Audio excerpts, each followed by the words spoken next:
Jeff, Sarah, hey, congratulations on your short Yeah. documentary, Chasing Time. Thank you so Thank you. much. Thank you so much. Thanks for watching it. Hey, not a problem, not a problem. And more of a congratulations being featured at Hot Docs this year. I mean, how do you folks feel about that?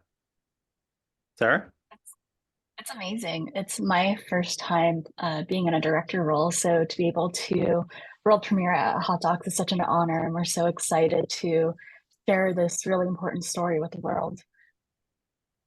Yeah. Jeff? Sarah said it all. We're thrilled just to, this has been such a labor of love. You know, in many ways, this project has been 17 years in the making almost, from when we started Chasing Ice way back when, and this where the story is at now. And we shot over the last couple of years, and we're really, really thrilled to be able to premiere it at Hot Docs. Most excellent. So tell us what actually sparked you folks to do Chasing Time after Chasing Ice. Yeah. Um, James Balog, the photographer in Chasing Ice, and my mentor for all of these years, he was planning on winding down this project, and he had plans to take down the cameras. And we had been talking for a while about, is there a way to close out that project that he did, that we worked on together for all of those years? And uh, he had a cancer diagnosis a couple of years ago, and that paired with the decision to take down the very last final camera, we just thought now was the right time to go back and to close out the story. So with Sarah and with a small crew, we went to Iceland 2 years ago. Was it 2 years ago? I think Hmm. so. We went out to Iceland, and we documented the end of this project, and wanting to honor both my mentor James, and wanting to honor the lineage of this story. Sarah, so tell us about your involvement onto this project. I understand that Jeff followed James for so many years, but you came on to this very late. Yeah, so I am a new filmmaker, and I was fortunate enough to meet Jeff and his longtime producing partner, Larissa, when I was working at Sundance. And I had expressed an interest in working in production. And so they were so kind enough to have me join on the team at Exposure Labs working on The Social Dilemma as a production coordinator. And over the years of working with them, they've been so nurturing of my career and my aspirations. And so when I expressed an interest in directing, this opportunity came up, and it seemed like a great fit because as we started exploring this project, it became clear that the story was really surrounding this mentorship between Jeff and James. And so Jeff, needing to be in front of the camera, needed someone that he knew and trusted and who understood their relationship to be an outside observer and help direct him while he was in front of the camera. And so that really was my role, was making sure that these three guys who have had a decades-long relationship, and really a traditionally masculine relationship, that they could be themselves, that they could be vulnerable. And I helped to interview all of them and helped break down those emotional walls so you could see this really beautiful and emotional story at the center of the cameras. Jeff, tell us about your specific relationship with James. I mean, it's a long-standing friendship that you actually had between you two. Yeah. Um, it's been a friendship. He's almost like a second father in some ways. I mean, there's a mentor, friendship, peer dynamic that we've had for all of these years. You know, when I first got into this industry professionally, I was working with James, and he was such a teacher to me, and learning how he was navigating making images and telling stories visually. And so we've had, and we both live here in Boulder, Colorado. So we've had this like very, very deep relationship for all this time. Um, and when we learned about his cancer diagnosis a couple of years ago, it was really tough. It was really tough to hear that. And we wanted to incorporate those thoughts and feelings into this project as well, as a reflection of mortality set against these glaciers that are disappearing and dying themselves. Was there a different approach into filming Chasing Time in comparison to Chasing Ice that Yeah. was such a long project for Yeah. you? For? I think the biggest thing there is that for this project, we weren't trying to prove that climate change was real as we had been in the past. This project is not about um, trying to make the case to the public that climate change is actually happening. We wanted to share, as Sarah was saying, we wanted to share a much more human story and a story of this team and this group of guys, and typically guys in general, that came together to make this work happen at these glaciers all across the world to document this evidence. And so it is honoring the photography that's been done and trying to tell a human story at the same time. So it lent to a different shooting approach too. Yeah, So, and I would also say, oh, sorry, I was just going to add that the creative storytelling here too, it was such a different tone and pace because with Chasing Ice, it was about a beginning of a project and, it really was an adventure film, but here it is more of a slower pace, patient, meditative reflection on time and mortality and the impermanence of both these glaciers and the human experience. And so with this approach, we really were interested in doing something that was a little more patient in the filmmaking itself and having these more, time manipulated beauty shots where it's, like time lapses and really, slow motion and really observing the beauty of these landscapes and the nature these landscapes that we were immersed in. so Sarah, as a young filmmaker yourself, because Jeff worked on this for more than a decade and a half, and as a young filmmaker, you have technology on your side. Could you tell us how you wanted to use that, differently than it was before? Yeah, so as I had mentioned before, we were really interested in exploring time through the filmmaking itself. And so Jeff and I had long conversations in our prep around how do we approach the cinematography of the film. And so Jeff was the director of photography. He has such an eye for cinematography in a way of really getting you to see the beauty of these landscapes and really feeling the soul of the ice. And so there is a lot of work that we did in with Mass Effects, our VFX company who or post company who worked on the time lapses, making sure they looked so polished and beautiful, capturing the gut feeling of watching these landscapes disappear. And there's other work that we were interested in doing, like uh, the hyperlapses, for example, is another thing that we were interested in, just showing the passage of time. And so, Jeff, I don't know if you want to add anything there. The only thing I was going to say is like we did a lot of drone photography in a way that wasn't even an option, 15 years ago. And so most of the film is shot in Iceland, and it's such a beautiful landscape. And we leaned pretty heavily into the drone cinematography that we could to showcase these places. And Jeff, because your journey was so long, tell us the difference between when you first started this journey and how you ended this journey for yourself. No, it's a really great question. Um, I think this project, in many ways, this place of Iceland, and these glaciers that we visited was where my entire career started. It was fresh out of college, and I went to Iceland and Alaska and Greenland on these adventures with this photographer to try to show the world that climate change is real. Like that was completely the goal at the time.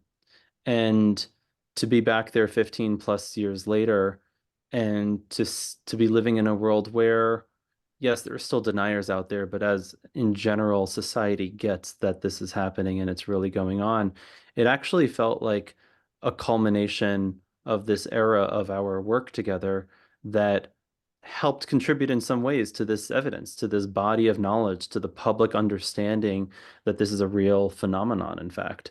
And so I don't want to say celebratory, that's not the word at all, but it felt like a really beautiful conclusion to this phase and to this kind of emotional arc that we all went through. Taking down the last camera in Iceland was emotional for me. I realized like part of me was in that camera sitting on that mountaintop that had been shooting away, every hour for, all these years.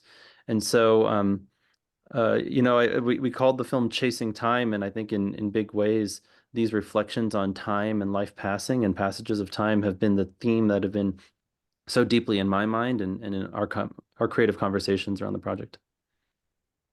Sarah, for the past couple of years, being this your trip to Iceland and observing Jeff and James and everyone else there taking down the last camera, what were your personal observations in the end of after all this?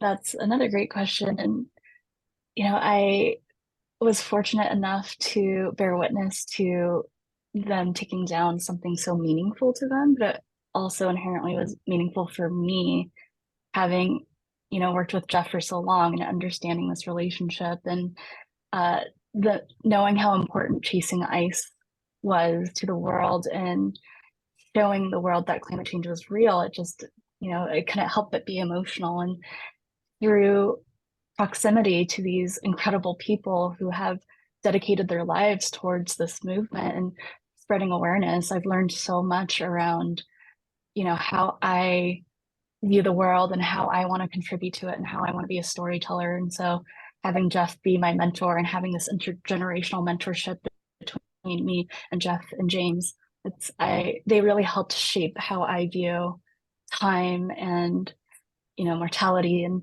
my own spirituality. And so it it's helping me to grow into my own voice as a filmmaker. Most excellent. Was there any old footages used during for chasing time? Yeah, Sarah, we you used want a to lot of, yeah. So it was really important for us to show the passage of time, not just through these glaciers, but also through the humans at the center of the story. And so we were really interested in digging into the archives of Chasing Ice and finding footage that wasn't used in the original film that can help convey the story of what the project was and how much, gruesome work and energy and time and resources went into making this all happen. And something that I always like to say was seeing baby Jeff. That's what I called him, and seeing, young Jeff in the old footage. It's just really beautiful, and seeing the relationship that these two men have had for 15 plus years. And I think that was really important for us to show not just James's journey, but Jeff's journey as well, of how much he has grown through this mentorship and how much James helped shape him in his own career and telling the story. And, Jeff does like to say it's a love letter from himself to James. And I think the archival is really important in driving that point home.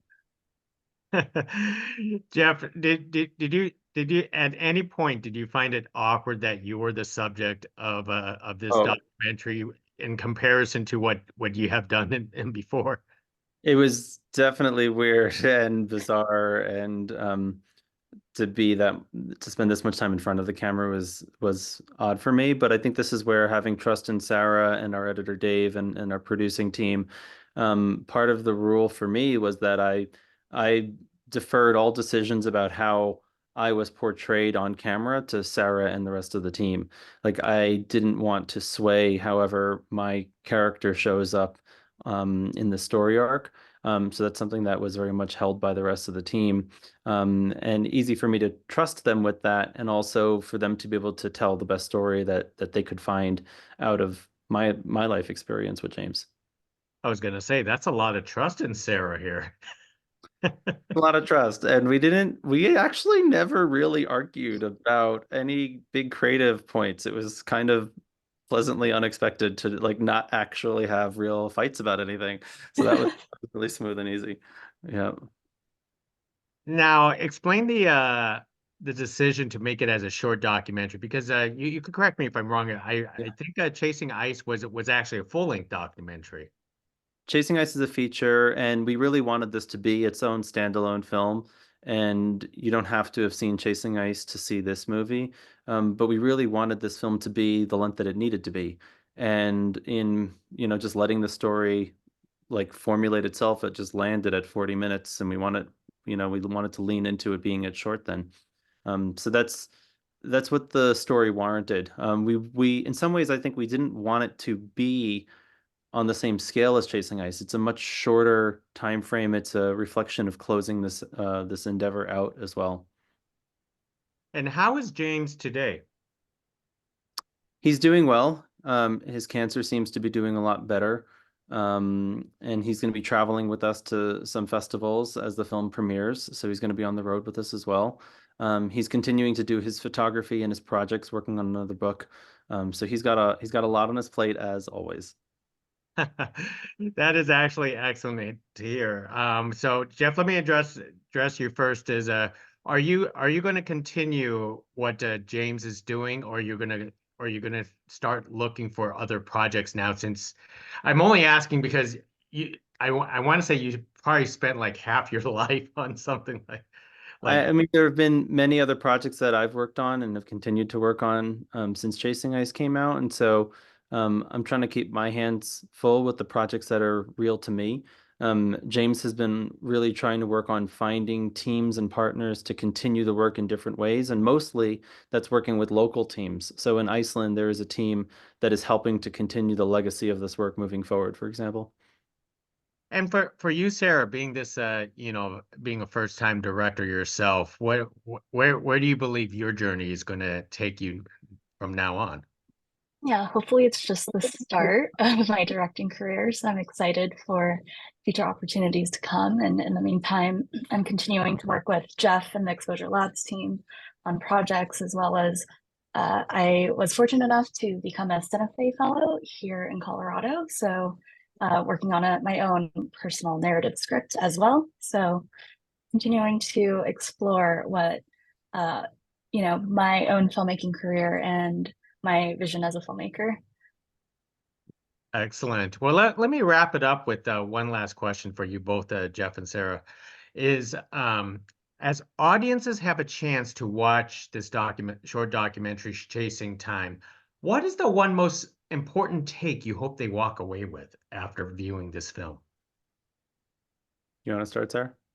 Sure. I believe both Jeff and I feel similarly that if there's one thing to take away from the film, it's the relay race line at the end, where it's, this climate work isn't a sprint, nor is it a marathon, but it is a relay race and everyone runs their leg and then they pass the baton. And so this really is the heart of the story of we're not alone in this work and there's a community behind you and everyone can be a mentor or find a mentor.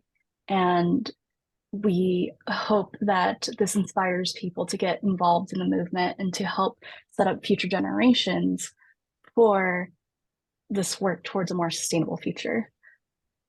Yeah, I would just echo everything that Sarah said there. This is so much of the theme of the film and my personal realization going through this. It's like I thought we would solve climate change 15 years ago when we started working on this project, and it's clearly not solved, right? Just like many, many other issues in our society have been decades-long battles that continue to not be solved. We have to put the time and energy over the long haul, and a big part of that is mentorship, and that is bringing in new people who can learn and study and learn how to become, whether it's an activist or an artist or a communicator on these big, intangible issues that we're struggling with in society. So that theme of mentorship, if there's anything I hope people would take away, like I want people to watch the film and then go call up their mentors and say thank you, and then go find somebody who needs to be mentored and take them under their wing. And that would be like the biggest success I think that this story could help inspire. And just by through this conversation, the theme of mentorship is really still relevant as Jeff, you're mentoring Sarah through this filmmaking process, and This that's is this is Sarah's very first press interview right now, and I'm super proud of Sarah. And it's been such a joy for me to watch Sarah grow as a filmmaker through all of this. It's been a real delight. well, to the both of you, congratulations for the short documentary Chasing Time. It's a beautiful film, wonderfully shot and wonderfully told. So thank you very much for carrying this conversation for us. Thank you very much. Thank you. Thanks, Thank Jim. you.